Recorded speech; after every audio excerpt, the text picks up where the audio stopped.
सुहाग सेज पर बैठी सुषमा कितनी सुंदर लग रही थी। लाल जोड़े में सजी हुई वह बड़ी बेताबी से अपने पति समीर का इंतजार कर रही थी। एकाएक दरवाजा खुला और समीर मुस्कुराता हुआ कमरे में दाखिल हुआ। सुषमा समीर को देखते ही रोमांचित हो उठी। समीर ने अंदर आकर धीरे से दरवाजा बंद किया। पलंग पर बिल्कुल पास आकर वह बैठ गया। फिर सुषमा का घूंघट उठाकर उसे आत्मविभोर हो देखने लगा। सुषमा उसे इस तरह गौर से देखने पर बोली, क्या देख रहे हो? तुम्हें जो आज के पहले मेरी नहीं थी पता है सुषमा। पहली बार मैंने जब तुम्हें देखा था तभी मुझे लगा कि तुम ही मेरे जीवन की पतवार हो और अगर तुम मुझे नहीं मिलती तो शायद मेरा जीवन अधूरा ही रहता। फिर समीर ने अपने दोनों हाथ फैला दिए और सुषमा पता नहीं कब उसके आगोश में समा गई। उस रात सुषमा के जीवन के पतझड़ का अंत हो गया था। शायद 40 साल के कठिन संघर्ष का अंत हुआ था। सुषमा और समीर दोनों खुश थे, बहुत खुश एक दूसरे को पाकर। उन्हें दुनिया की तमाम खुशियां नसीब हो गई थी। प्यार और खुशी में दिन कितनी जल्दी बीत जाते हैं पता ही नहीं चलता। देखते ही देखते 1 साल बीत गया और आज सुबह की शादी की पहली सालगिरह थी। दोनों के दोस्तों के साथ उनके घर वाले भी शादी की सालगिरह पर आ गए थे। घर में अच्छी खासी रौनक थी। घर आंगन बिजली की रोशनी से ऐसा सजा था जैसे घर में शादी हो।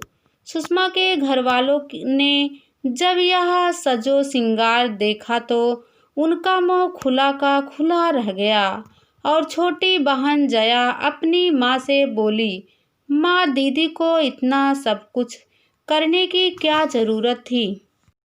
अरे शादी की सालगिरह है, कोई दीदी की शादी तो नहीं। सुषमा की माँ बोली, हमें क्या, पैसा उन दोनों का है, जैसे चाहे खर्च करे। शादी की पहली सालगिरह बड़ी धूमधाम से मनी। जब सभी लोग चले गए तब सुषमा ने अपनी माँ से आकर पूछा, माँ तुम खुश तो हो ना अपनी बेटी का यह सुख देखकर? हाँ खुश तो हूँ बेटी, तेरे जीवन तो सुखमय हो गया, पर प्रिया और सचिन के बारे में सोचकर रोना आता है। उन दोनों बिन बाप के बच्चों का क्या होगा? माँ तुम ऐसा क्यों सोचती हो? मैं हूँ ना उन दोनों को देखने वाली। तुम्हारे दामाद जी भी बहुत अच्छे हैं। मैं जैसा कहती हूँ वह वैसा ही करते हैं। जब मैंने एक बहन की शादी कर दी तो दूसरी की भी कर दूंगी। और हाँ सचिन की भी तो अब इंजीनियरिंग की पढ़ाई पूरी हो गई है। हाँ पूरी हो तो गई है, लेकिन कहीं नौकरी लगे तब ना। माँ तुम घबराओ नहीं, हम कोशिश करेंगे कि उसकी नौकरी जल्दी लग जाए। सुषमा हमें तो बस एक तेरा ही सहारा है बेटी। जब तू हमें छोड़कर चली आई तो हम अपने को अनाथ समझने लगे हैं। अभी सुषमा और माँ बातें कर ही रहे थे कि समीर आ गया। वह हंसते हुए बोला, क्यों सुषमा, आज माँ आ गई तो मुझे भूल गई? मैं कब से तुम्हारा खाने का इंतजार कर रहा हूँ। माँ की ओर देखकर सुषमा बोली, माँ अब तुम सो जाओ, रात काफ़ी बीत गई है। हम भी खाना खाकर सोएंगे, सुबह हमें कॉलेज जाना है। सुषमा जब कमरे में आई तो समीर थाली सजाए उसका इंतजार कर रहा था। सुषमा कितनी देर लगा दी आने में, यहाँ मैं तुम्हारे इंतजार में बैठा पागल हो रहा था। थोड़ी देर तुम और नहीं आती तो मेरा तो दम ही निकल जाता। समीर आज के दिन ऐसी अशुभ बातें तो ना कहो, ठीक है। अब हम शुभ शुभ ही बातें करेंगे। पहले तुम आओ तो मेरे पास। समीर, हमारी शादी को 1 साल बीत गया है, लेकिन तुम्हारा प्यार थोड़ा भी कम नहीं हुआ, बल्कि पहले से और बढ़ गया है। फिर तुम मेरे इस बढ़े हुए प्यार का आज के दिन कुछ तो इनाम दोगी? बिल्कुल नहीं। अब आप सो जाइए, सुबह मुझे कॉलेज जल्दी जाना है। सुषमा, अभी मैं सोने के मूड में नहीं हूँ, अभी तो पूरी रात बाकी है, वह मुस्कुराता हुआ बोला। सुबह सुषमा जल्दी तैयार हो गई और कॉलेज जाते समय माँ से बोली, माँ मैं दोपहर में आऊँगी, तब तुम जाना। नहीं सुषमा, मैं भी अभी निकलूँगी, पर तुझसे एक बात कहनी थी। हाँ माँ बोलो। प्रिया का एमए में दाखिल करवाना है, अगर 5,000 रुपये दे देती तो बेटी उसका दाखिला हो जाता। ठीक है माँ, मैं किसी से पैसे भिजवा दूंगी। सुषमा, एक तेरा ही सहारा है बेटी। मैं तुझसे एक बात और कहना चाहती हूँ कि ज़्यादा फजूल की खर्ची मत किया कर। माँ, तुम्हें तो पता है कि मैंने बचपन से लेकर 1 साल पहले तक कितना संघर्ष किया है। जब पिताजी का साया हमारे सिर से उठ गया था, तब से ही मैंने घर चलाने, खुद पढ़ने और भाई बहनों को पढ़ाने के लिए क्या क्या नहीं किया। क्या मैं अपनी खुशी के लिए इतना भी नहीं कर सकती? मैं ऐसा तो नहीं कह रही हूँ, फिर भी पैसे बचा कर चल, हमें भी तो देखने वाला कोई नहीं है। आज सुबह ही जया का फ़ोन आया कि दीदी, आज मंटू का जन्मदिन है, तुम और जीजा जी ज़रूर आना। हाँ आऊँगी। और हाँ दीदी, एक बात तुमसे कहनी थी। तुमने अपनी फ्रेंड की शादी में जो साड़ी पहनी थी, वह बहुत सुंदर लग रही थी। दीदी, मेरे लिए भी एक वैसा ही साड़ी लेती आना प्लीज़। ठीक है, बाजार जाऊंगी तो देखूंगी। दीदी, बुरा ना मानो तो एक बात कहूँ? हाँ बोलो। तुम अपनी वाली साड़ी ही मुझे दे दो। जया, वह तुम्हारे जीजा जी का पसंद की साड़ी है। तो क्या हुआ, अब तुम्हारी उम्र तो वैसी चमक दमक वाली साड़ी पहनने की नहीं है। जया, मेरी उम्र को क्या हुआ है, मैं तुमसे 5 साल ही तो बड़ी हूँ। यह सुनते ही जया ने गुस्से में फ़ोन रख दिया और सुषमा फ़ोन का रिसीवर हाथ में लिए सोचने लगी थी, दुनिया कितनी स्वार्थी है, सब अपने बारे में ही सोचते हैं। चाहे वह मेरी अपनी माँ, भाई बहन क्यों ना हो, मैंने सभी के लिए कितना कुछ किया है और आज भी जिसे जो ज़रूरत होती है पूरी कर रही हूँ। फिर भी किसी को मेरी खुशी सुहाती नहीं। जब मैंने शादी का फैसला किया था, तब भी घर वालों ने कितना विरोध किया था। कोई नहीं चाहता था कि मैं अपना घर बसाऊं। वह तो बस समीर थे, जिन्होंने मुझे अपने प्यार में इतना बांध लिया कि मैं उनके बगैर रहने की सोच भी नहीं सकती थी। सुषमा की आंखों में आंसू झिलमिलाने लगे थे। समीर पीछे से आकर बोले, जाने मन इतनी देर से आखिर किससे बात हो रही थी? जया का फ़ोन था। समीर, आज उसके बेटे का जन्मदिन है। तो ठीक है, शाम को चलेंगे दावत खाने। और हाँ, तुम वह नीली वाली साड़ी शाम को पार्टी में पहनना। उस दिन जब तुमने वह साड़ी पहनी थी तो बहुत सुंदर लग रही थी, बिल्कुल फिल्म की हीरोइन की तरह। समीर, लेकिन वह साड़ी तो जया मांग रही है। क्या? हाँ, वैसे मैंने उससे कहा है कि वह आपकी पसंद की साड़ी है। तुम पार्टी में जाने के लिए कोई दूसरी साड़ी पहन लेना।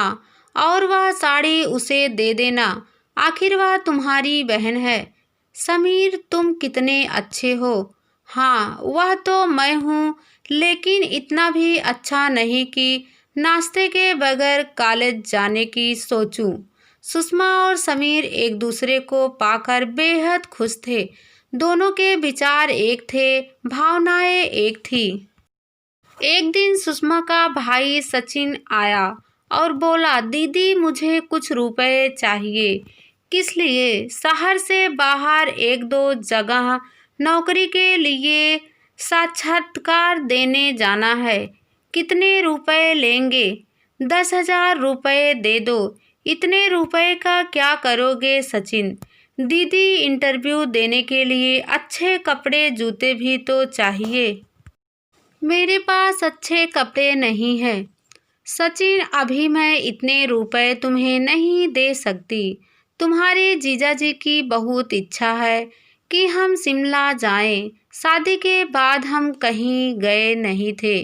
ना दीदी, तुम्हारी शादी हो गई है वही बहुत है।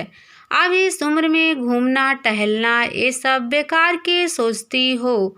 मुझे पैसे की ज़रूरत है, वह तो तुम दे नहीं सकती, और यह फालतू का खर्च करने को तैयार हो। सचिन, क्या हम अपनी खुशी के लिए कुछ नहीं कर सकते? अरे, इतने दिनों से तो मैं तुम लोगों के लिए ही करती आई हूँ, और जब अपनी खुशी के लिए अब करना चाहती हूँ तो बात बात पर तुम लोग मुझे मेरी उम्र का एहसास दिलाते हो। सचिन, प्यार की कोई उम्र नहीं होती, वह तो हर उम्र में हो सकता है। जब मैं खुश हूँ, समीर खुश है, तो तुम लोग क्यों दुखी हो? समीर उस दिन अचानक जिद कर बैठे कि सुषमा, आज मैं अपने ससुराल जाना चाहता हूँ। क्यों जी, क्या बात है? अरे, आज छुट्टी है, तुम्हारे घर के सभी लोग घर पर ही होंगे। फिर जया भी तो आई होगी, और हाँ, नए मेहमान के आने की खुशखबरी अपने घर वालों को नहीं सुनाओगी? ठीक है, अगर तुम्हारी इच्छा है तो चलते हैं तुम्हारे ससुराल।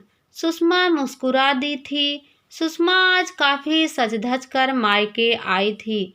लाल रंग की साड़ी से मेल खाता ब्लाउज और उसी रंग की बड़ी सी बिंदी अपने माथे पर लगा रही थी। उसने सोने के गहनों से अपने को सजा लिया था। माँ उसे देखकर मुस्कुरा दी। क्या बात है, आज तो बड़ी सजकर आई है। अभी सुषमा कुछ कहना चाह रही थी कि प्रिया बोली, बूढ़ी घोड़ी लाल लगाम। प्रिया की बातें सुनकर सुषमा का खून खौल उठा, पर वह कुछ बोली नहीं। माँ ने आदर के साथ बेटी को बिठाया और दामाद जी से हाल समाचार पूछे। सुषमा बोली, माँ, खुशखबरी है, तुम नानी बनने वाली हो। माँ यह सुनकर बोली, चलो ठीक है, एक बच्चा हो जाए। फिर अपना दुखड़ा रोने लगी कि सचिन की नौकरी के लिए 50,000 रुपये चाहिए बेटी, अगर तुम दे देती तो। सुषमा बौखला उठी। माँ की बात बीच में काटकर बोली, माँ, अब और नहीं, अब बहुत हो गया। मुझे जितना करना था कर दिया। अब सब बड़े हो गए हैं और वह अपनी जिम्मेदारी खुद उठा सकते हैं। मैं आखिर कब तक इस घर को देखती रहूंगी?